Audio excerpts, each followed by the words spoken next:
चलो बच्चों, question number 10 that means 2.10, electromagnetic radiation of wavelength 242 nanometer is just sufficient to ionize the sodium atom. ठीक है, तो sodium atom को ionise करने के लिए, मतलब कि आयन में कन्वर्ट करने के लिए जो हमें इलेक्ट्रोमैग्नेटिक रेडिएशन चाहिए उसका वेवलेंथ आपको दिया हुआ है, वो दिया हुआ है आपको lambda is equals to 242 nanometer, that means 242 into 10⁻⁹ metre. Okay, calculate the ionization energy, okay, E निकालना है, और सोडियम का in kilo joule per mole, kilo joule per मोल में निकालना है। इसका मतलब कि हम लोगों को यहाँ पे ओके एक मोल में बोला गया है। तो बेटा एक मोल में हमारे पास कितने एटम्स होते हैं? 6.022 इंटू 10⁻23 एटम्स होंगे। ठीक है, तो यहाँ पे एटम्स किसकी बात करें? सोडियम, तो यहाँ पे कितने होंगे? सोडियम एटम्स होंगे। सीधी सी बात है, इतना कोई हमें किलो जूल पर मोल देना है, तो इसलिए वो चीज़ याद करना, पर मोल। हमें एनर्जी निकालना है, सिंपल फॉर्मूला हमें पता है एनर्जी का क्या होता है, hc/λ। यहाँ पे n आपको 1 मोल दिया हुआ है, तो मैं क्या लिख दूंगी, nhc/λ। ठीक है, साथ साथ में करते जा रहे हैं। तो यहाँ पे n कितना है 6.022 इंटू 10⁻23, h कितना है 6.626 इंटू 10⁻34। ओके, c कितना है, c 3 इंटू 10⁸ अपॉन लैम्डा कितना हुआ 242 इंटू 10⁻⁹। ओके, अब मैंने आपको बताया ना कि ये वाला जो है इसको आप डायरेक्टली इसकी वैल्यू सब्स्टिट्यूट कर सकते हो। तो 6.022 इंटू 10⁻23 इंटू 19.878, या कई बार 19.88 डायरेक्टली लिख देते हैं, इंटू 10⁻, कितना रहेगा -26। Okay, upon 242 into 10⁻⁹। ठीक है, चलो अभी मल्टीप्लाई वाला साइड टर्म इकट्ठे लिख देते हैं हम लोग। तो 6.022 into 19.878 into 10⁻23 -26 plus 9 upon 242। Okay, अब देखो बेटा, इसको आपको मल्टीप्लाई करना है, फिर इसको डिवाइड करना है। अभी सिंपल है, ठीक है, ये वाली कैलकुलेशन सिंपल है। स्क्वायर रूट वगैरह भी कुछ आएगा तो मैं वो सॉल्व करवाऊंगी, इसको तो आप मल्टीप्लाई करके सिंपल डिवाइड कर सकते हो। तो मैं डायरेक्टली फॉर्मूला इसका लिख देती हूँ, डायरेक्टली वैल्यू लिख देती हूँ। तो इसकी वैल्यू है 0.4959 इंटू 10⁻, ओके, 23 में से 23 के -3 प्लस 9 कितना हो जाएगा 6। ओके, अभी हमें इसको कन्वर्ट करना होगा किलो जूल के अंदर। ठीक है, क्योंकि ये है जूल पर मोल, ये है joule per mole. So therefore E equals to, इसको सिंपल फॉर्म में कर लें तो 4.95459 ऐसा कुछ है इंटू 10⁻5। ठीक है, ये है जूल पर मोल। अब बच्चों हमें पूछा गया किलो जूल पर मोल के अंदर, तो हम क्या करेंगे, डिवाइड बाय 1000 कर लें। सो 4.959 इंटू 10⁻5 डिवाइड बाय 1000, तो ये किलो जूल पर मोल में आ गया। ओके, अब डायरेक्टली कट कर सकते हैं, ये 3 0 गए यहाँ से, तो कितने बचेंगे, 2 बच जाएंगे। तो क्या हो गया 4.959 इंटू 10⁻2। तो अगर मैं इसको मल्टीप्लाई कर लूँ तो क्या हो जाएगा, 2 नंबर आगे आ जाएगा, तो 495.9 किलो जूल पर मोल। ठीक है बेटा, चलो तो ये आपका आंसर। ठीक है, ये आपका आंसर। आई होप आपको क्लियर हो गया। आइए बच्चों, अभी स्टार्ट करते हैं 11th क्वेश्चन। क्या कह रहा है, a 25 watt bulb emits monochromatic yellow light of wavelength 0.5 micrometer. ठीक है, 25 वॉट, अब देखो वॉट हमें पता है पावर का यूनिट होता है। ठीक है, तो power is equals to 25 watt. ठीक है, वो एक लाइट एमिट कर रहा है जिसका वेवलेंथ आपको दिया हुआ है 0.57 माइक्रोमीटर। ठीक है, माइक्रोमीटर इसका मतलब कि 0.57 into 10⁻⁻6 meter. Okay, calculate the rate of emission of quanta per second. अब इसको समझो, समझने वाली बात है। Rate of emission of quanta per second, rate मतलब क्या होता है, इन यूनिट टाइम, मतलब 1 घंटा 1 सेकंड। ठीक है, इन यूनिट टाइम। तो आपको बेसिकली रेट ऑफ एमिशन का मतलब क्या बोल रहा है, rate of emission of quanta आपको बेसिकली पर सेकंड, आपको वो चीज़ एक्चुअली इसका मतलब ये है कि 1 सेकंड के अंदर, ठीक है, 1 सेकंड के अंदर कितने नंबर ऑफ क्वांटा मतलब फोटॉन्स एमिट होंगे। ठीक है, 1 सेकंड के अंदर कितने नंबर ऑफ क्वांटा एमिट होंगे पर सेकंड के हिसाब से। तो बेसिकली आपको यहाँ पे एक्चुअली बोला गया number of photons emitted with respect to time, with respect to time आपको वो चीज़ निकालनी है। समझ लगा बेटा? यही चीज़ समझना है, क्या निकालना है वही तो समझना था अपने को। रेट ऑफ एमिशन पर क्वांटा, ठीक है, यहाँ of quanta per second. Rate of emission, किसका एमिशन? क्वांटा का, मतलब नंबर ऑफ क्वांटास निकालने हैं हम लोगों को विथ रेस्पेक्ट टू टाइम, ठीक है। तो अब अगर हम पावर की बेसिक फॉर्मूला ध्यान दें तो पावर इज इक्वल्स टू क्या होता है? Work done, energy upon time, energy upon time, ठीक है। तो एनर्जी क्या होता है बेटा? We know hc by lambda upon time, ठीक है। अच्छा, अब हमें पता है कि यहाँ पे, ठीक है, quantas like we need to find number of quantas, ठीक है, कितने क्वांटास हमें नहीं पता, तो हम इसको n से मल्टीप्लाई कर लें, NHC बाय लैम्डा, ठीक है, इंटू टी, इसको ऊपर ले लिया। हमें क्या निकालना है? हमें यही तो निकालना है, हमें यही तो निकालना है, तो इसको हम यही रहने देते हैं, बाकी सारे टर्म्स को शफल कर लेते हैं। तो P into lambda upon HC is equals to N upon T। बात आई समझ में? P कितना है? 25। लैम्डा कितना है? 0.57 इंटू 10⁻⁻⁶। ओके, H क्या होता है? 6.626 इंटू 10⁻⁻34 और C क्या होता है? 3 into 10⁸8, okay, equals to N upon T। Okay, अब 25 इंटू 0.57 इंटू 10⁻⁻6 अपॉन, अच्छा इसका कैलकुलेशन हमें पता है, ठीक है, इसका कैलकुलेशन हम ले सकते हैं 19.878 इंटू 10⁻26, है ना, ये ले सकते हैं ना हम लोग, equals to N upon T। Okay, अब देखो, अब आपके पास क्या बच गया? 25 into 0.57 upon 19.878 into 10⁻⁻6 plus 26 is equals to N upon T। अब आप इसको सॉल्व कर सकते हो, ठीक है, इसको आप मल्टीप्लाई कर लोगे और जो आंसर आएगा उसको आपको इसको डिवाइड करना है। तो मैं डायरेक्टली इसका आंसर लिख देती हूँ। तो इसका आंसर आ रहा है 0.716 इंटू 10⁻20, ठीक है, इसको यहाँ पे ले लें हम लोग, तो क्या हो जाएगा?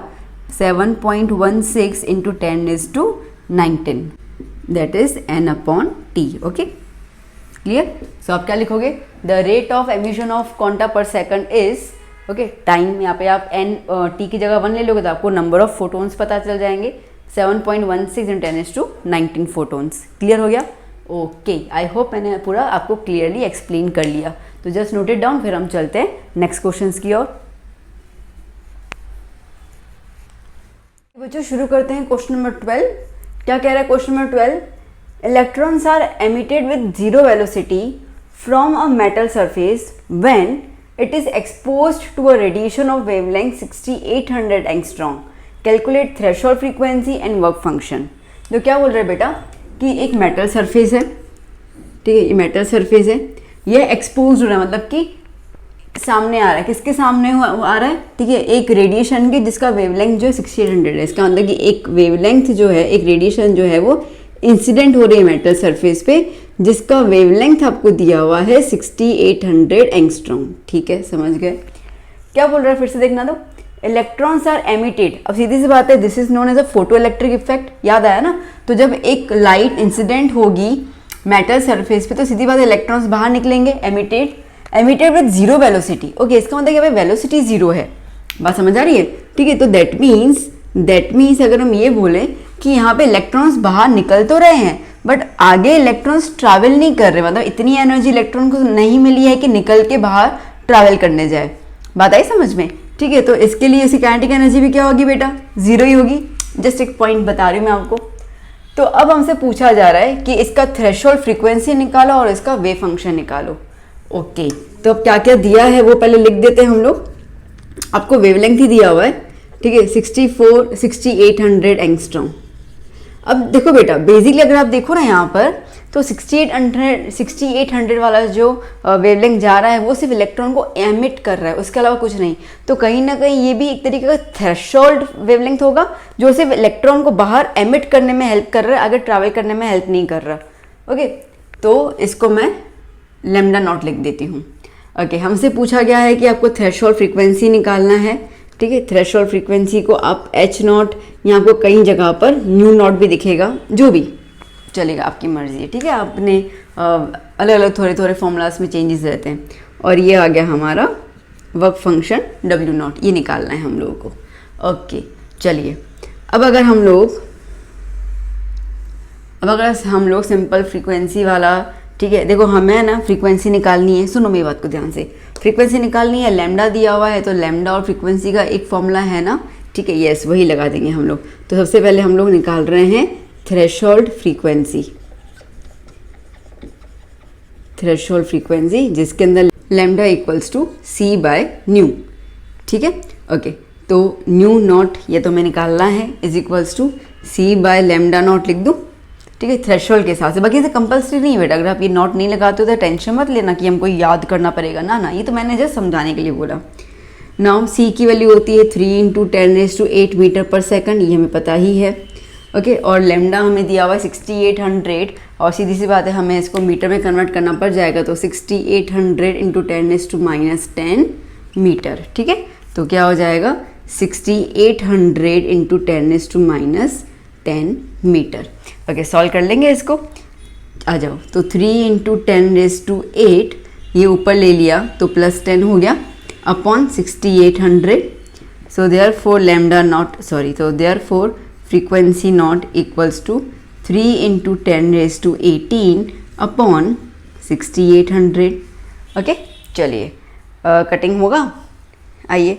6 + 8 कितना होता है 14 ना, 3 से तो नहीं कटेगा, मतलब डायरेक्टली 3 से नहीं कटेगा, तो हमें डिवीजन में जाना होगा। तो सो देयरफॉर 3 × 10⁻18 अपॉन 6800 का है, तो मैं ये 2 0 ऊपर लेके जाऊँ बेटा, समझ आ रहा है ना, ठीक है। तो अगर मैं ये 2 0 काटती हूँ इसके साथ तो कितना बच जाएगा, 16 बच जाएगा। ओके, तो अब मेरे पास क्या बचा, मैं जितना सिंप्लीफाई हो ना उतना कर लेती हूँ पहले, ताकि फिर मेरे को डिवीजन मल्टीप्लिकेशन में थोड़ा सा आसान हो जाए मेरे लिए करना। तो बस अब इसको हम लोग डिवाइड कर लेते हैं।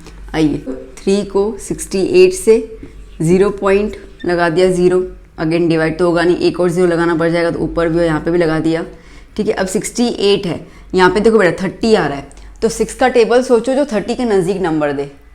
अगर हम देखें तो 6 5 सा, ठीक है, क्योंकि 6 5 हमें एग्जैक्टली 30 मिलता है, बट आई थिंक हम गलत जा रहे हैं, क्योंकि 6 5 से ज़्यादा नहीं हो जाएगा, चेक कर लेते हैं। 5 8 ज़ा 40, 4 कैरी 30, 34 ज़्यादा हो गया, तो 68 4 ज़ा जाना होगा। ओके, 68 4 ज़ा क्या हो जाएगा, 4 8 ज़ा 32, 3 कैरी 24 + 3 27, ठीक है, तो 4 ज़ा तो क्या हो गया 272। ओके, माइनस कर लेते हैं हम लोग 8 2 पॉइंट तो है ही, एक और 0 लगा दिया, 280 मतलब 28 नज़दीक में, अच्छा ये तो आ गया 4 ज़ा, फिर से वही, ठीक है। तो क्या हो जाएगा 272 अगेन 8 और दैट्स इट, ख़त्म, ठीक है। और 0 है, एक और लगा दिया तो 1 ज़ा ही आएगा 68, ठीक है। अब ज़्यादा करने की ज़रूरत नहीं, बहुत हो गया। तो नाउ थ्रेशोल्ड फ्रीक्वेंसी क्या आ जा रहा है 0.0441 × 10⁻16।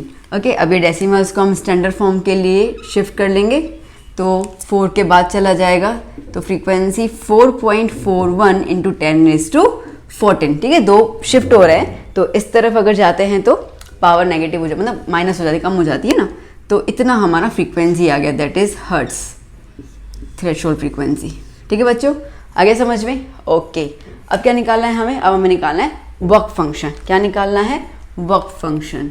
Okay, now number 2 work function. अब आपको अगर फॉर्मूलास याद हो बेटा, और हमने खैर बहुत अच्छे से फॉर्मूलास किए भी थे, मैंने पूरा रिवीजन करवाया था, वीडियो नहीं देखा हो तो ज़रूर देख लेना फॉर्मूलास का रिवीजन, और वो नोट डाउन भी कर लेना। तो उसके लिए फॉर्मूला था कि work function is nothing but HV0, ठीक है, ये वाला वर्क फंक्शन था। तो इसकी वैल्यू लगा दें हम लोग, तो H की वैल्यू तो पता ही है 6.626 × 10⁻34 जूल सेकंड। ओके, और हमें वर्क फंक्शन के हिसाब से जो थ्रेशोल्ड फ्रीक्वेंसी है उसकी वैल्यू मिल गई है 4.41 × 10⁻14। ओके, हर्ट्स को हम लोग सेकंड इनवर्स लिख सकते हैं ना, बताइए ये अपने को, ठीक है ना। ओके, तो इससे क्या होगा, सेकंड और सेकंड इनवर्स कैंसिल आउट हो गया, क्या बचा 6.626 × 4.41 × 10⁻34 + 14 जूल।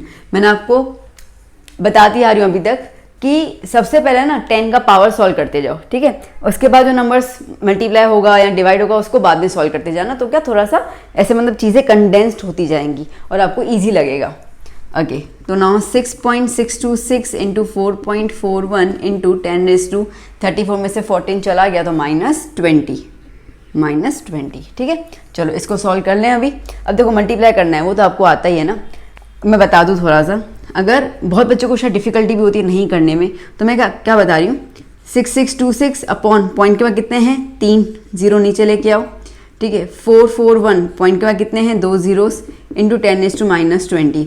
अब क्या कर लेना बेटा, इन दोनों को मल्टीप्लाई कर लो, वो तुम्हें करने आता है, ठीक है। इन दोनों को मल्टीप्लाई करके डेसिमल्स वहाँ पे लगा दो। फिर आप देखो कि आपको स्टैंडर्ड फॉर्म में कन्वर्ट करने के लिए आपको डेसिमल को आगे शिफ्ट करना है, पीछे शिफ्ट करना है, इस तरीके से करो तो ईजी हो जाता है। मैं आपको डिवाइड जरूर दिखाऊंगी क्योंकि वो बच्चों को डिफिकल्ट लगता है। मल्टीप्लिकेशन मैं नहीं करने वाली हूँ, मतलब आपको दिखाने नहीं वाली, करने तो वाली हूँ, आपको दिखाने नहीं वाली हूँ ना, वीडियो लंबे हो जाते हैं। तो मैं इसका आंसर लिख देती हूँ 29.22066 इंटू 10⁻20। इसको थोड़ा सा छोटा कर दूँ तो 29.22 ले लेती हूँ मैं इंटू 10⁻20। ओके, स्टैंडर्ड फॉर्म में कन्वर्ट करना होगा तो डेसिमल को यहाँ पे लेके आना होगा, ठीक है। तो क्या हो जाएगा 2.922 इंटू 10⁻19, ठीक है। इस तरफ आएगा तो ये कम हो गया। ओके, तो ये आ गया हमारा work function in joule. I hope बच्चों कि आपको कैलकुलेशन दिमाग में आ गई ना अच्छे से ना। चलिए तो फटाफट से इसको लिख दीजिए, नोट डाउन कर लीजिए, फिर हम चलते हैं नेक्स्ट क्वेश्चन की ओर।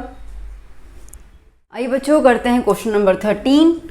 ओके, क्या कह रहा है क्वेश्चन नंबर 13, लेट्स स्टार्ट।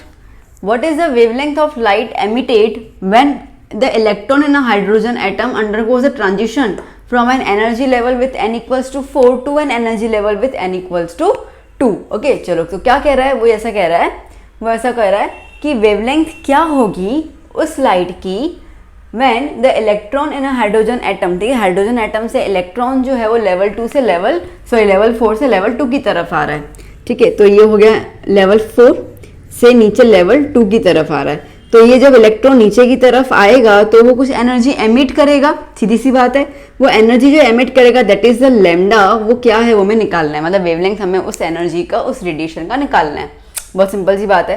देखो अब जब भी, ठीक है, जब भी बेटा इलेक्ट्रॉन्स ट्रांसमिट करते हुए आ रहे हैं, नीचे की तरफ आते हैं, आपके दिमाग में सीधा क्लिक हो जाना चाहिए क्या, yes exactly, okay, Rydberg constant वाला फॉर्मूला, और कुछ नहीं करना उसके अंदर। तो फॉर्मूला क्या था बेटा, wave number is equals to R 1/n1² minus 1/n2², ठीक है, पता ही हम लोगों को। ओके, नाउ जो वेव नंबर होता है उसको 1/λ लिख सकते हैं हम लोग, ठीक है, क्योंकि हमें लैम्डा पूछा गया ना, इसके लिए मैं इसको कन्वर्ट कर लिया। एंड रेडबर्ग कौन से में पता है 109677। सो अब यहाँ पे n1 और n2 है, क्या कहेंगे भाई, n1 की वैल्यू जो है वो n2 से छोटी होती है, तो n1 क्या होगा, ये वाला n हो जाएगा 2, तो दैट इज 1/2² माइनस 1/4², ठीक है। चलो सॉल्व कर लेते हैं हम लोग। 109677, okay, 1/2² is 1/4 minus 1/16, okay, LCM ले लें, 16 है, यहाँ पे 4 है, 16 चाहिए, तो यहाँ पे 4 मल्टीप्लाई कर लें ऊपर नीचे, सिंपल, ठीक है। तो 109677 इंटू 4 माइनस 1 होल अपॉन 16, अभी एलसीएम हमको करने आता है। So now 1/λ equals to 109677, 4 minus 1 that is 3/16, okay. चलो तो 1/λ इक्वल्स टू, पहले 3 को मल्टीप्लाई कर लेते हैं यहाँ पर, 3 7 21, 2 carry, 3 7 21, 23, 2 carry 18, 20, 2 carry 27 plus 2 29, 2 carry and 3 1 3, ठीक है, मल्टीप्लाई कर लिया हम लोगों ने। ओके, मैंने क्या लिखा मैं खुद भूल गई, 3 27, ठीक है, उसके बाद 18 19 20, हाँ 0 ही है, अपॉन 16, ठीक है, अपॉन 16। अब हमें लैम्डा चाहिए, 1/λ नहीं चाहिए, तो इसको हम लोग इन्वर्स कर लेते हैं। तो लैम्डा इज इक्वल टू क्या हो जाएगा, 16/329,031, ठीक है, डिवाइड करें, बाप रे बहुत लंबा नंबर है डिवाइड करने पे।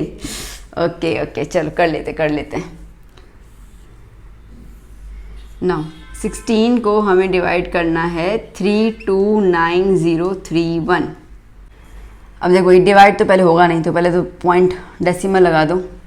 एक कितने हैं, 1 2 3 4 5 6, ठीक है, तो कितने लगा सकते हैं हम लोग, 1 2 3 4, इतने तो अपने को लगाने पड़ जाएंगे, ठीक है। तो क्या हो जा रहा है हमारा 1 6, ओके 1 2 3 4 5 6, यहाँ पे 1 2 3 4 5 6। अगेन देखो बेटा यहाँ पे क्या है 32 है, ठीक है, यहाँ पे क्या है 16।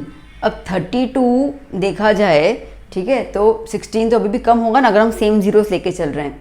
1 2 3 4 5 6 और यहाँ पर भी 1 2 3 4 5 6, ठीक है। तो 32 वनजा भी करेंगे फिर भी नहीं होने वाला, मतलब एक और ज़ीरो लगाना पड़ जाएगा, एक और ज़ीरो लगाना हो जाएगा। ओके अब हम कर सकते हैं, अब हम इसको थोड़ा सा करके देखते हैं। 3 2 9 0 3 1, देखो 16 है ना। अब यहाँ पे देखो ये 16 है, यहाँ पे 3 है, ठीक है। 3 की टेबल में 16 का नज़दीक आना चाहिए, तो एक 5 आता है, 3 5 ज़ा 15, दूसरा 4 आता है, 3 4 ज़ा 12, मतलब 4 और 5 का ही कोई रेंज होना चाहिए। चलो करके देखते हैं मल्टीप्लाई। 4 से पहले मल्टीप्लाई कर लेते हैं। 4 12 देन कितना होता है 36, 3 8 9 10 11 12 एंड 13, ओके। और 3 2 9 0 3 1 को 5 से करके देखते हैं क्या सही होगा। 5 15 45 4 14 16, ओके। तो ये हो गया 16 4 5, ज़्यादा हो गया ना, ठीक है। यहाँ पे 16 के बाद डबल ज़ीरो मतलब 0 0 जा रहे हैं, तो इसका मतलब कि हमें 4 का लगाना पड़ेगा। 4 क्या हो जाएगा 1 3 1 6 1 2 4, 1 3 1 6 1 2 4, 1 3 1 6 1 2 4, ठीक है। चलो करते हैं सब्ट्रैक्ट। ओके आई होप कि आप कंफ्यूज नहीं हो रहे हो। नाउ कैरी कर लेते हैं। 5 9 9 9 9 1, ओके कितना बच जाएगा 6 7 8 3 8 2, ठीक है ना, क्लियर। ओके नाउ अब अगेन यहाँ पे 32 है और यहाँ पे 28 है। 1 2 3 4 5 6, एक और चाहिए होगा। मैं इसको रब कर दूं पहले, ठीक है, तो कुछ स्पेस भी बचे और दिमाग भी बचे। चलो नाउ अब क्या हो जाएगा यहाँ पर 28, यहाँ पे 1 2 3 4 5 6, ठीक है। पॉइंट है तो एक ज़ीरो अपन लगा सकते हैं, कोई दिक्कत नहीं है। सो नाउ 3 2 9 0 3 1, यहाँ पे 28 आ रहा है और यहाँ पे 3 है। 3 8 ज़ा 24 होता है और 3 9 ज़ा 27 होता है, मतलब कि 8 और 9 के बीच का कुछ होना, आई मीन यहाँ 8 होना चाहिए 9 होना चाहिए। चलो पहले 8 स्टार्ट करके देख लेते हैं। 8 1 ज़ा 8 24, 8 9 ज़ा कितना होता है गुलगी में 8 9 ज़ा कितना होता है 72, ओके 2 7, 8 2 ज़ा 16, 16 प्लस 7 कितना हो जाएगा 23, एंड 8 3 ज़ा 24 25 26, ठीक है। और एक बार 9 करके देखते हैं। 3 2 9 0 3 1 को 9 से मल्टीप्लाई कर देते हैं। 9 1 ज़ा 9 27, 9 9 ज़ा 81, 8 कैरी, 9 2 ज़ा 18, 18 प्लस 8 इज 18 प्लस 26, 2 कैरी, 9 3 ज़ा 27, 28 29, ओके 28 29 ज़्यादा हो गया ना, ओके तो 8 ज़ा ही जाएगा, ठीक है 8 ज़ा ही जाएगा, ठीक है। तो 2 6 3 2 2 4 8, 2 6 3 2 2 4 8, ठीक है। चलो सब्ट्रैक्ट कर लेते हैं हम लोग। ओके कैरी कर लें पहले। चलो ये 5 1 2 1, ओके कितना बचेगा 5, कितना होगा 6 0 एंड 2, ठीक है डन। ओके चलो नाउ 1 2 3 4 5 6, एक और ज़ीरो लगाना पड़ जाएगा। नाउ अब आता है 20 और यहाँ पे 3 है। 6 ज़ा 18, ठीक है, 3 के 20 के साथ 6 ज़ा 18, तो 3 2 9 0 3 1 6 ज़ा क्या हो जाएगा 6, ओके 18, देन 6 9 ज़ा 54, 5 कैरी, ओके 12 12 प्लस 5 कितना होता है 17 होता है, एंड 18 19, ओके 7 में जाने की ज़रूरत ही नहीं क्योंकि 7 3 ज़ा 21 हो जाता है, ठीक है। तो क्या हो जाएगा यहाँ पर, क्या हो जाएगा यहाँ पे 6, ओके चलो तो क्या आ गया 1 9 7 4 1 8 6। सब्ट्रैक्ट कर लेते हैं। जिन लोगों के पास कैलकुलेटर्स की सुविधा है, मतलब कि वो बोर्ड जहाँ पे कैलकुलेटर अलाउ है, आप स्किप कर सकते हो, कोई दिक्कत वाली बात नहीं है। मैंने पहले भी बताया कि ये जो है कैलकुलेशन मेरा दिखाने का रीज़न ये है कि आपको कॉम्पिटिटिव एग्ज़ाम में कैल्सी का यूज़ नहीं कर सकते हो। एनसीईआरटी जो सीबीएसई लेवल पे आपको कैल्सी अलाउ नहीं है, तो इसके लिए कैलकुलेशन आना चाहिए, दैट्स वाई। ठीक है, तो चलो अब यहाँ पे 1 कैरी किया तो 4, ठीक है, क्या हो जाएगा 0 1, क्या हो जाएगा 3, देन ओके 4 1 क्या हो जाएगा 9 0 1 9 1, कितना हो जाएगा 9 0। ठीक है, बस अभी ज़्यादा हो गया, अब ठीक है इतना ही लेके छोड़ देते हैं हम लोग। तो फाइनली मुझे लैम्डा क्या मिल गया 0.1234 486। ठीक है, अब सीधी सी बात है हम लोगों को इसको कन्वर्ट करना होगा सिंपलेस्ट फॉर्म में। तो अगर मैं इस साइकिल से डेसिमल रिमूव कर दूं बेटा तो कहाँ तक जाएगा, अगर पीछे लेके आऊँ तो 1 2 3 4 5 6 7, सो 486 इंटू 10⁻⁷ सेंटीमीटर। ठीक है, क्यों? क्योंकि ये जो हमने रेडबग की जो हमने यहाँ वाली वैल्यू लगाई ना बेटा, सेंटीमीटर में होती है, याद होगी आपको, याद करना ही है, 109677 सेंटीमीटर इन्वर्स होती है। ठीक है, तो इसके लिए इसका भी आंसर क्या आया, सेंटीमीटर में आ गया।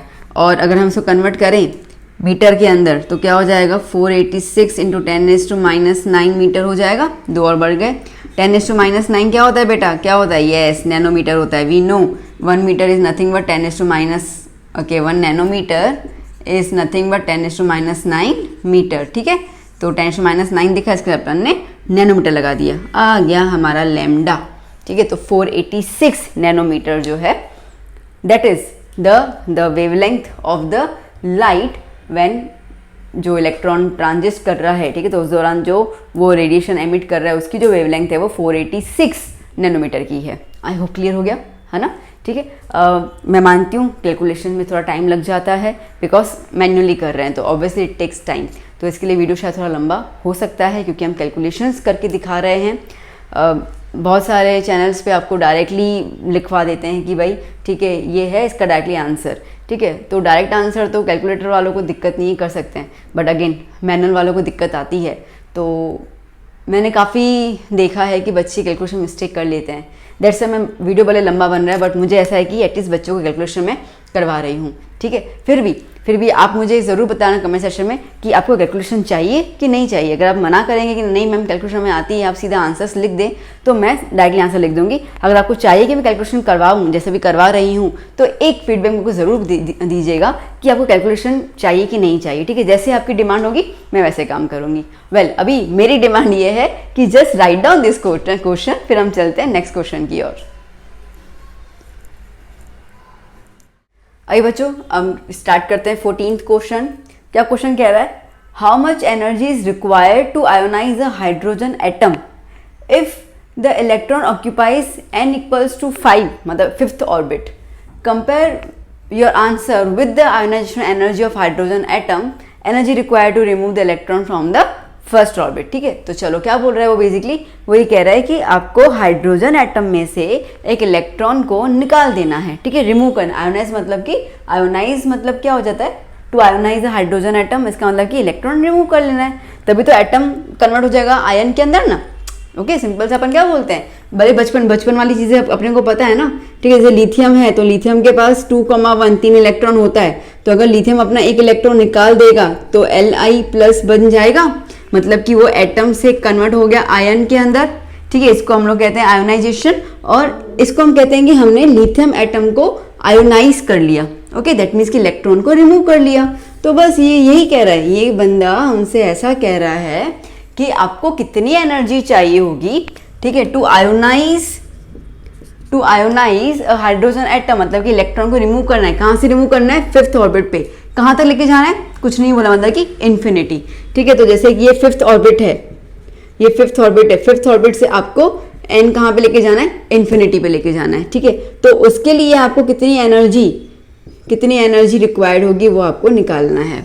ओके, अगेन यहाँ पे ट्रांजिशन ऑफ इलेक्ट्रॉन हो रहा है ना, एक ऑर्बिट से दूसरा ऑर्बिट या इन्फिनिटी पे जा रहा है। तो यहाँ पर अब जैसे मैंने अभी जस्ट बताया कि जब इलेक्ट्रॉन्स ट्रांजिशन की बात आती है तो वहाँ पे हम लोग यूटिलाइज करते हैं रेडबर्ग कांस्टेंट। ठीक है, बट वो इन्फिनिटी में नहीं जाता, ठीक है, वो ऑर्बिट्स में जाता है। और दूसरी बात यह है कि वहाँ पे हम लोग लैम्डा निकाल रहे थे, यहाँ पे हमें एनर्जी बोला गया है। तो एनर्जी का जो रेडबर्ग का मॉडिफिकेशन वर्जन है एनर्जी के लिए, जो मैंने आपको ऑलरेडी बता के रखा हुआ है रिवीजन ऑफ द फॉर्मूलाज के अंदर, तो क्या है, delta E is equals to 2.18 into 10⁻⁻18 1/n1² minus 1/n2²। ठीक है, ये वाला। और एल्स मैंने आपको ये बताया होगा, delta E is equals to 2.18 into 10⁻⁻18 okay n² into Z करके वो बताया होगा मैंने आपको। तो ठीक है, बात तो वही आ रही है, कोई दिक्कत नहीं, सेम ही चीज़ है। Okay, now Z for the hydrogen atom. Hydrogen atom 1 number है, इसके लिए मैंने यहाँ पे जेड मेंशन नहीं किया है। ओके, अब क्या करना है बेटा, अपने को एनर्जी निकालना है। सो 2.18 इंटू 10⁻⁻18 n1 हमें पता है, n1 छोटा होता है n2 से, तो n1 क्या लेंगे हम लोग 5। ठीक है, ये n1 हो गया और ये n2 हो गया। तो n1 क्या लेंगे हम लोग 5, 1/5² माइनस 1/∞²।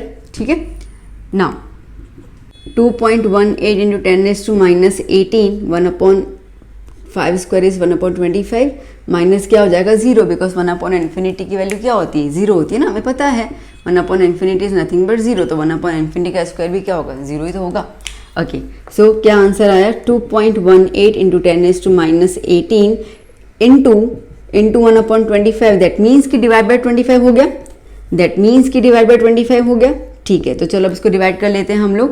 ओके, तो 218 इंटू 10⁻⁻18 अपॉन क्या कर ले रहे हैं हम लोग, 25 इंटू 100। ओके, चलो 218 को 25 से डिवाइड करना है, 218 को 25 से डिवाइड करना है।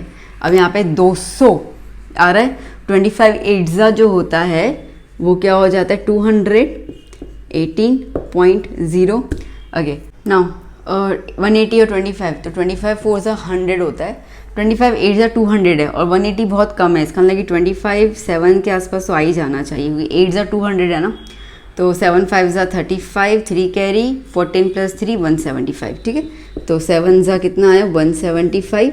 ओके, 5 बच गया, पॉइंट है 0 लगाएंगे, 2 50 0 0। ठीक है, तो आपका आंसर क्या आ गया बच्चों, आपका ये जो अपन ने डिवाइड किया इसका आंसर हमें मिल गया 8.72 इंटू 10⁻²। अच्छा, अब अगर मैं ये दोनों ज़ीरो ऊपर लेके जाऊँ तो -2 हो जाएगा, -18 -2 कितना हो जाएगा -20। ठीक है, तो डेल्टा ई कितना आया है 8.72 इंटू 10⁻⁻20 जूल। ठीक है बच्चों, चलो क्लियर इतना। ओके, अब क्या बोला गया है, अब बोला गया कंपेयर और answer with the ionization energy of the hydrogen atom to remove the electron from n1 orbit. इसका मतलब कह रहा है कि यही एनर्जी को आप कंपेयर करो, किससे कंपेयर करना है, अगर आपका इलेक्ट्रॉन, मतलब मेरा नहीं हाइड्रोजन का, ठीक है, अगर हाइड्रोजन का इलेक्ट्रॉन फर्स्ट ऑर्बिट में है और फर्स्ट ऑर्बिट से, ठीक है, यहाँ पे n था ना, ठीक है, तो अब अगर इलेक्ट्रॉन जो है वो फर्स्ट ऑर्बिट में है तो फर्स्ट ऑर्बिट से इन्फिनिटी में उसको भेजना है, तो कितना एनर्जी, ठीक है, रिक्वायर्ड है वो हमें बताना है। सेम टेक्निक लगेगी, बस यहाँ पे n1 में अपन फर्स्ट ऑर्बिट ले लेंगे, ठीक है, और फिर हमें कंपेयर करना है। चलो, तो मैं यहीं पे लिख देती हूँ अभी ये वाला second portion. Okay, second portion लिख देते हैं हम लोग। ओके, यहाँ पे एक स्टेटमेंट लिख देती हूँ, ये है फॉर फिफ्थ ऑर्बिट, ठीक है, और अब यहाँ पे हम कर रहे हैं for the first orbit.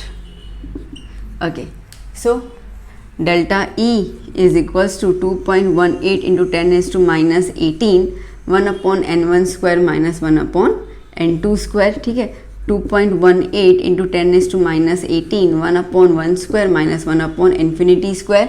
Same तरीका ही है, 1/∞ 0 हो गया, 1/1² इज 1 ही बचा। ठीक है, तो क्या हो जाएगा 2.18 इंटू 10⁻⁻18 ही बचा। अब कंपेयर करना है। अच्छा, मैं इसको डैश लगा देती हूँ, डेल्टा ई डैश, ठीक है, तो थोड़ा डिफरेंस पता चले, डेल्टा ई है। अब बेटा मैं एक दिमाग में पॉइंट आ रही है मेरे, यहाँ पे 10⁻⁻20 है, एक काम करूँ इसको भी 10⁻⁻20 में कन्वर्ट कर लूँ, तो मैं यहाँ पे डेसिमल हटा देती हूँ, यहाँ पे 10⁻⁻20 जूल कर लेती हूँ। ठीक है, ठीक है। ओके, अब हमें कंपेयर करना है, मैं इसको रब कर दूँ, कंपेयर कर लेते हैं हम लोग। आइए,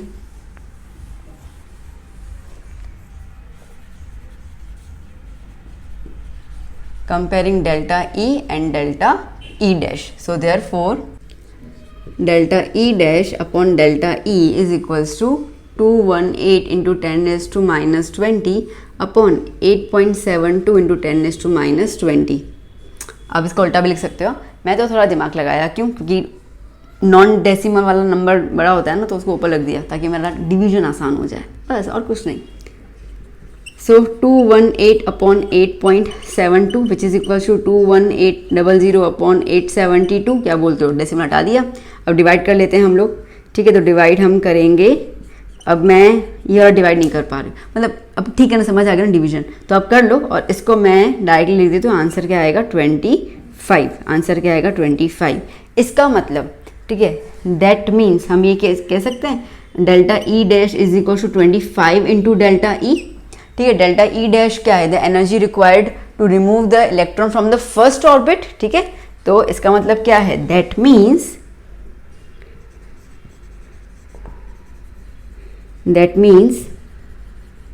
energy required to remove electron from first orbit is 25 times, ठीक है, 25 times more than energy required to remove electron from fifth orbit. ठीक है, फ्रॉम फिफ्थ ऑर्बिट। ठीक है, अब देखो बताइए, लॉजिक है, ठीक है, बहुत सीधी सी बात है। फर्स्ट ऑर्बिट जो है वो न्यूक्लियस के नज़दीक है। न्यूक्लियस के नज़दीक मतलब पावर बहुत स्ट्रॉन्ग है न्यूक्लियस का फर्स्ट ऑर्बिट के साथ, तो उसमें से इलेक्ट्रॉन निकालने के लिए हमें ज़्यादा एनर्जी देनी पड़ेगी। एंथैल्पी वाला सिस्टम किया था ना, ठीक है, एनर्जी ज़्यादा हमें देनी पड़ेगी।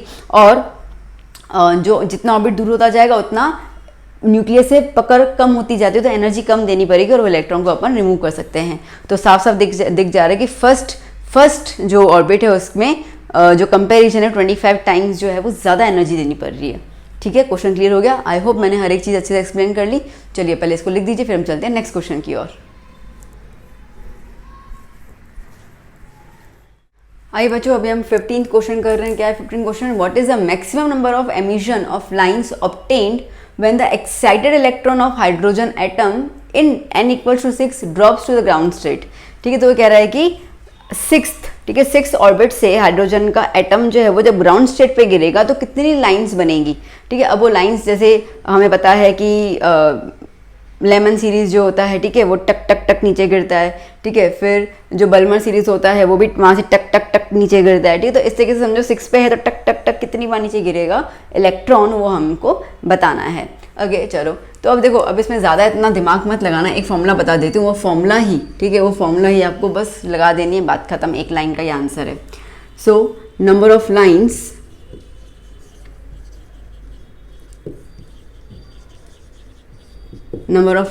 emitted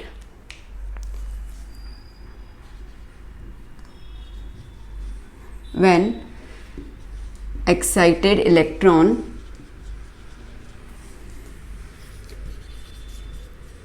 drops to lower state. ठीक है, मैं यहाँ पे लोअर स्टेट लिख रही हूँ, ग्राउंड स्टेट नहीं लिख रही हूँ, क्योंकि एक फॉर्मूला बता रही हूँ मैं इसके लिए। ठीक है, तो उसका जनरल फॉर्मूला क्या होता है? Sigma n2 minus n1, that's it. ठीक है, ओके, अब आप देखो n2 क्या है, तो बेसिकली n2 जो है वो 6 नंबर है, क्योंकि 6th ऑर्बिट से नीचे की तरफ गिर रहा है। ग्राउंड स्टेट मतलब क्या होता है बेटा? फर्स्ट ऑर्बिट, ठीक है, वहाँ पे गिर रहा है, तो दैट्स इट लगा देंगे हम लोग। सो सिग्मा मतलब प्लस करना, ठीक है, तो 6 माइनस 1 तो क्या आया? सिग्मा 5 आया। सिग्मा 5 इसका मतलब कि 5 से पहले जितने भी नंबर्स हैं, ठीक है, वो सारे के सारे प्लस करने। तो इधर 5 + 4 + 3 + 2 + 1, दैट्स इट। ठीक है, और कुछ नहीं करना है। यहाँ पे 7 होता तो 7 + 5 6 + 5 + 2, जो भी यहाँ पे नंबर आएगा उसके 1 तक, ठीक है, उसके 1 तक रिवर्स ऑर्डर में सारे नंबर्स को ले लेना, दैट्स इट। तो 5 + 1 कितना होता है? और क्या बोल रही हूँ मैं? 5 + 4 इज 9, 9 + 3 इज 12, 12 + 3 इज 15। ठीक है, तो कितनी लाइन्स बनेंगी? 15 लाइन्स। ठीक है, दैट्स इट, इतना है। इसका एक और फॉर्मूला भी है, आपको कई बार वो वाली फॉर्मूला भी नज़र आएगी बुक्स के अंदर। मैं बता देती हूँ आपको, मैं बता दे रही हूँ, आपको समझ में आए, आपको इजी, फिर आपको जो इजी लगे आप वो चीज़ कर लेना। ठीक है, मेथड का कोई दिक्कत नहीं है, ठीक है। आपको कोई ऐसे नहीं हो सकता, आपको जो इजी लगे ना बच्चों वो आप कर लेना, टेंशन मत लेना ज़रा सी भी। इसको मैंने मेथड 1 लिखा, ठीक है। Again number of lines emitted, okay. मैं पूरा नहीं लिखती हूँ, क्या n2 minus n1 n2 minus n1 plus 1 divide by 2, ये भी एक फॉर्मूला है, ठीक है। आपको कई रेफरेंस बुक्स में ये वाली फॉर्मूला भी नजर आएगी। तो n2 तुम्हें पता है 6 minus 1, again 6 minus 1 plus 1 divide by 2, 6 minus 1 is 5, okay. ये कैंसिल आउट हो गए, तो 6 डिवाइड बाई 2, 2 1 ज़ा 2 3 ज़ा 3 5 ज़ा 15 लाइन्स, आ गया ना सेम आंसर, ठीक है। आंसर सेम आएगा। अब आपको बच्चों दोबारा कह रही हूँ, जो भी आपको मेमोराइज हो जाता है दोनों में से, आप उसको याद करना और इस सम को ख़त्म करना, दैट्स इट, ठीक है। तो चलो पहले इसको लिख दो, फिर हम चलते हैं नेक्स्ट क्वेश्चन की ओर। आइए बच्चों 16th क्वेश्चन क्या कह रहा है। 16th question, the energy associated with the first orbit in the hydrogen atom is -2.18 into 10⁻18 joule पर एटम, ओके। तो इन लोगों ने आपको फर्स्ट ऑर्बिट की एनर्जी दी हुई है -2.18 into 10⁻18 जूल पर atom. Now what is the energy associated with the fifth orbit. तो हम लोगों को फिफ्थ ऑर्बिट में कितनी एनर्जी होगी, ठीक है, वो निकालना है। ओके, पहले इतना खत्म कर लें, फिर हम नेक्स्ट क्वेश्चन में रीड करते हैं। अब देखो एनर्जीज जो हैं उस हिसाब से हम लोग सीधी सी बातें लगाएंगे। बोहर्स फॉर्मूला, ठीक है, Bohr's formula associated with energies,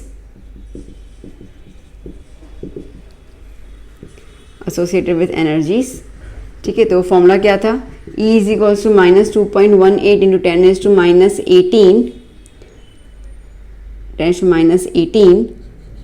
Z upon Z² n², ठीक है। ये वाला फॉर्मूला था ना हम लोगों को, ओके, जूल। नाउ अब यहाँ पर E is equals to En था, यहाँ पे फिफ्थ ऑर्बिट है, -2.18 इंटू 10⁻18। यहाँ पे आपको क्या दिया हुआ है, हाइड्रोजन एटम। हाइड्रोजन एटम का एटॉमिक नंबर क्या होता है, 1 होता है, ठीक है। तो इसके लिए Z की जगह क्या लिख दिया, 1 अपॉन फिफ्थ ऑर्बिट की बात कर रहे हैं तो 5², ठीक है। 1 का स्क्वायर इज 1, तो इसके लिए मैंने उसको मेंशन नहीं किया। सो -2.18 इंटू 10⁻18 अपॉन 25, ठीक है, ये एनर्जी एसोसिएटेड होगी। चलो अब पहले डिवाइड कर लें इसको हम लोग, आ जाओ। सो क्या हो जाएगा, E5 equals to -218 into 10⁻18 upon 25 into 100, ठीक है। ये डेसिमल को हमने नीचे रिमूव कर लिया, ओके। तो अब इसको हम डिवाइड कर लें। हालांकि अभी जस्ट हमने इसको डिवाइड किया था ना, 218 को 25 से डिवाइड किया था। चलो फटाफट से कर लेते हैं हम लोग। 218 को 25 से, 25 8 ज़ा 200, 18 आया 0.0, ओके, 7 ज़ा आएगा और उसके बाद 2 ज़ा था ना, तो मैं डायरेक्ट लिख देती हूँ। तो -8.72 इंटू 10⁻², ये भी 2 0 पर चले जाएंगे तो क्या हो जाएगा, -20 जूल, ओके, ठीक है, ओके। अब ये जो फॉर्मूला थी, ठीक है, इसमें आप मॉडिफिकेशन कर सकते हो, क्या कर सकते हो कि अभी ये बहुत से बच्चों दिमाग में होगा कि मैम ने ये इवन दिया है, तो इवन मतलब मैम ने यहाँ पे लगा दिया या क्या किया। देखो जनरल फॉर्मूला तो यही है। अब आप इसको ऐसे समझ सकते हो, ठीक है, किसी भी ऑर्बिट का एनर्जी एसोसिएट होगा E1 अपॉन n², ओके, इस तरीके से इंटू Z लिख सकते हो आप इस तरीके से। ये भी एक तरीका है, Z², ये भी एक तरीका है, ठीक है। तो E1 की वैल्यू आपको बस अगर मेमोराइज हो जाती है -2.1 इंटू 10⁻18 तो ठीक है, वरना ये वाला घुमा फिरा के बात एक ही है, ठीक है। इसकी जगह पे मैं E1 लिख देती हूँ, दैट्स इट, और कुछ नहीं, ठीक है। तो यही चीज़ है। तो अगर किसी रेफरेंस बुक में इस तरीके से सॉल्व किया हो तो घबरा मत जाना। आपने बोलोगे मैम ने हमें फॉर्मूला बताई, वहाँ पे ये लिखी हुई है, दोनों एक ही है, दोनों एक ही है। कान यहाँ से पकड़ो या यहाँ से पकड़ो, आंसर सेम ही आएगा, ओके। चलो अब क्या बोल रहा है, अब कह रहा है आपको calculate radius of the Bohr fifth orbit for the hydrogen atom, ठीक है। अब जैसे कि ये न्यूक्लियस है, तो सेकंड, थर्ड, फोर्थ ऐसे करके फिफ्थ ऑर्बिट तक का क्या रेडियस है वो अपने को निकालने को बोल रहा है, ठीक है ना। ये तो अपने को पता ही है। नाउ रेडियस के लिए अगेन अपन बोर फॉर्मूला यूज़ करेंगे। Rn is equal to 0.529 into n² upon Z, angstrom. Okay, so R fifth orbit लेना है, 0.529 इंटू एन की जगह 5 स्क्वायर, जेड की जगह 1। ओके, तो R5 is equals to 0.529 upon multiply 25। ठीक है, मल्टीप्लाई कर लेते हैं हम लोग। सो R5 इक्वल्स टू, मल्टीप्लाई कर लोगे बच्चा? ठीक है, आप कर लो, मैं डायरेक्टली आंसर लिख देती हूँ यहाँ पर। तो आंसर है 13.225 एंगस्ट्रॉम। ठीक है, तो ये रेडियस हो गया। डन, चलो इजी था। ओके, चलो चलो चलो चलो ठीक है। आई होप कि आपको सब समझ आएगा। क्वेश्चन इजी है, कोई दिक्कत नहीं है। केमिस्ट्री इजी होता है, ठीक है। सिर्फ कहते हैं chemistry is a mystery, mystery इसके लिए भी आपको एक्सेप्शंस थोड़े ध्यान देने होते हैं। भाई केमिस्ट्री काफ़ी आसान होता है। तो खैर अभी आप पहले इतना लिख दीजिए, फिर हम चलते हैं नेक्स्ट क्वेश्चन की ओर। आइए बच्चों, अभी नेक्स्ट क्वेश्चन कर लेते। क्वेश्चन नंबर 17 क्या है अभी? Calculate the wave number for the longest wavelength transition in the Balmer series of atomic hydrogen. Okay, देखो बेटा क्या बोला है, calculate the wave number calculate करना है हम लोगों को। ठीक है, for the longest wavelength उसमें लॉन्गेस्ट चाहिए। ओके, सीरीज कैसी दी हुई है बेटा? बाल्मर सीरीज दी हुई है। अब हम लोगों ने जब इसका थ्योरी पोर्शन किया था तो पता है मैंने आपको बता दिया था कि हर एक सीरीज का नंबर क्या, इनिशियल नंबर क्या होना चाहिए। इसका मतलब ये है कि हमारे पास ये कुछ लाइन्स हैं, ठीक है, ऐसे कुछ लाइन्स हैं। तो जैसे ये 1 2 3 4 5 6, ये 6 है, तो नंबर 2 पे बाल्मर सीरीज आता है। ठीक है, मतलब कि इलेक्ट्रॉन कहाँ से भी गिरे, इलेक्ट्रॉन 6 से भी गिरेगा तो 2 पे ही आएगा, 5 से गिरेगा तो 2 पे आएगा, ओके 4 से गिरेगा तो 2 पे आएगा, 3 से गिरेगा तो इस पे आएगा। इसका मतलब ये है कि सेकंड, ठीक है, सेकंड ऑर्बिट पे ही या सेकंड लाइन पे ही जो है वो वेवलेंथ जो है वो इलेक्ट्रॉन आके ड्रॉप करेगा। कहीं से भी ऊपर से आए वो सेकंड नंबर पे आएगा, that is the Balmer series. Lyman में फर्स्ट ऑर्बिट पे जाता था, ठीक है, बल्मार में सेकंड पे, फिर आता था पेस्टिन वो थर्ड पे, ठीक है, ब्रैकेट फंड इस तरीके से अलग अलग आते थे। तो इस तरीके से जाता है। तो अभी बल्मार सीरीज है तो हमें इतना क्लियर है बेटा कि N1 क्या होगा 2, मतलब कि कहीं से भी इलेक्ट्रॉन ड्रॉप करे आएगा किस नंबर पे, नंबर 2 पे आएगा। इतना क्लियर हो गया आप लोगों को। चलो बहुत अच्छी बात है ना बच्चों। अब क्या कह रहा है यहाँ पे, हाइड्रोजन एटम है, ठीक है, उसकी कोई दिक्कत नहीं है। नाउ वेव नंबर की बात अगर हम करते हैं तो हमारे पास सीधी सी बात है, देखो इलेक्ट्रॉन ट्रांजिट कर रहे हैं कहीं किसी भी, ठीक है, N2 मुझे अभी इन्होंने नहीं बताया हुआ है, तो N2 में से N1 की तरफ इलेक्ट्रॉन ड्रॉप कर रहा है। तो सीधी बात है रेडबर्ग कांस्टेंट वाला फॉर्मूला लगाना है, ठीक है, कोई अपने को सोचना ही नहीं है। तो wave number is Rydberg constant 1/N1² - 1/N2² into Z. ठीक है, ये चीज़ क्लियर है ना। हाइड्रोजन एटम की बात कर रहे हैं इसके लिए। Okay, for hydrogen atom Z क्या हो जाता है बेटा 1। Okay, for hydrogen atom Z क्या हो जाएगा 1, तो यहाँ पे 1 आ गया। N1 क्या है 2 है। ओके, N2 क्या है, क्योंकि बिना N2 तो अपन वेव नंबर नहीं निकाल सकते, रेडबर्ग की तो वैल्यू कांस्टेंट वो अपन रख देंगे। N2 क्या है, अब N2 के लिए थोड़ा सा लॉजिक लगाते हैं। आइए ना, हमें पता है वेव नंबर इज 1/λ, याद है, ठीक है। दैट मीन्स कि wave number is inversely proportional to the lambda, ठीक है। तो इसका मतलब क्या, दोनों उल्टे हैं। अब इन्होंने बच्चा क्या बोला, इन्होंने बोला लॉन्गेस्ट वेवलेंथ, मतलब कि वेवलेंथ मतलब लैम्डा जो है वो ज़्यादा चाहिए हमें। अगर लैम्डा ज़्यादा चाहिए तो सीधी सी बात है वेव नंबर की वैल्यू कम होनी चाहिए। क्या बोलते हो, बात समझ आई? ठीक है, लॉन्गेस्ट वेवलेंथ बोला है मतलब लैम्डा ज़्यादा है, लैम्डा ज़्यादा चाहिए, इसका मतलब कि वेव नंबर क्या होना चाहिए, उसकी वैल्यू क्या होनी चाहिए, कम होनी चाहिए। वेव नंबर की वैल्यू कम है, इसका मतलब क्या है कि वो ज़्यादा ऊपर से इलेक्ट्रॉन नहीं आएगा, ठीक है, छोटा सा ही वेव नंबर है, ज़्यादा इलेक्ट्रॉन ऊपर से नहीं आएगा। मतलब कि यह है कि इलेक्ट्रॉन नज़दीक वाले लाइन से ही नीचे की तरफ ड्रॉप करेगा, ठीक है, नज़दीक वाले ऑर्बिट से नीचे की तरफ ड्रॉप करेगा। तो अब अगर हम लोग बल्मार सीरीज में N1 को 2 लेते तो 2 से, ठीक है, नज़दीक वाला ऑर्बिट कौन सा होगा, 3 होगा। सीधी सी बात है, आई बात समझ में? ठीक है, उसके अलावा मैंने आपको फॉर्मूला भी लिखवाया था, जैसे N2 है तो N2 में क्या हो जाएगा N1 + 1 इस तरीके से, ठीक है। तो आप वो भी चीज़ दिमाग में रख सकते हैं। तो N2 क्या है, N1 क्या है 2, तो 2 + 1 क्या हो गया 3। समझ आया बच्चों? मैं दोबारा समझा रही हूँ, सुनो, बहुत ईजी है। अब ये रिलेशन देख लो तो आपको इतना क्लियर हो जा रहा है कि इन्होंने हमें लॉन्गेस्ट वेवलेंथ बोला तो वेव नंबर हमें छोटा चाहिए। लॉन्गेस्ट, ठीक है, लॉन्गर नहीं, लॉन्गेस्ट, हाईएस्ट, मतलब इसके आगे तो ज़्यादा जा ही नहीं सकता है।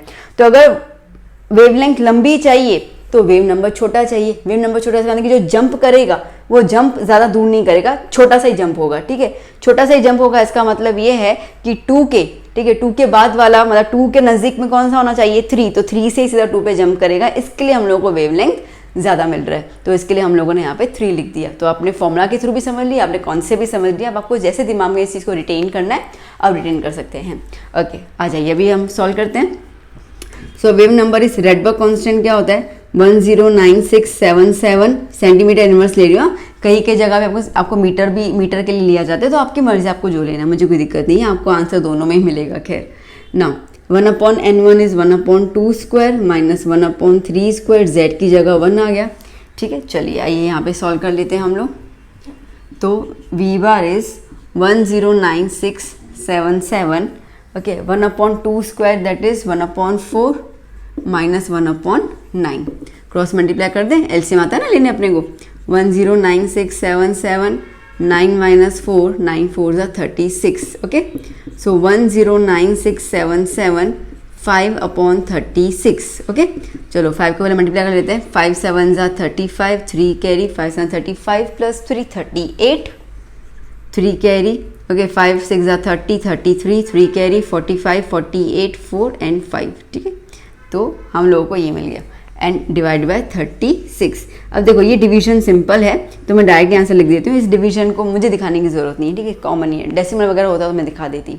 तो इसका आंसर आएगा 15232.9 सेंटीमीटर इनवर्स, ठीक है। आइए बच्चों इसको स्टैंडर्ड में कन्वर्ट कर लेते हैं। तो क्या हो जाएगा, ये पॉइंट यहाँ तक आ जाएगा 1 2 3 4, तो क्या हो जाएगा 1.52329 इंटू 10⁻⁴, ठीक है। ओके, सो क्या हो जाएगा 1.52 ले लें इंटू 10⁻⁴ सेंटीमीटर। ओके, अब अगर हमें इसको मीटर में कन्वर्ट करना होगा तो क्या हो जाएगा v bar is equals to 1.52 into 10⁻⁶ meter inverse, ठीक है। चलो हो गया बेटा, इजी। ओके चलो, तो फाइन, इतना लिख दीजिए, फिर हम चलते हैं नेक्स्ट क्वेश्चन की ओर।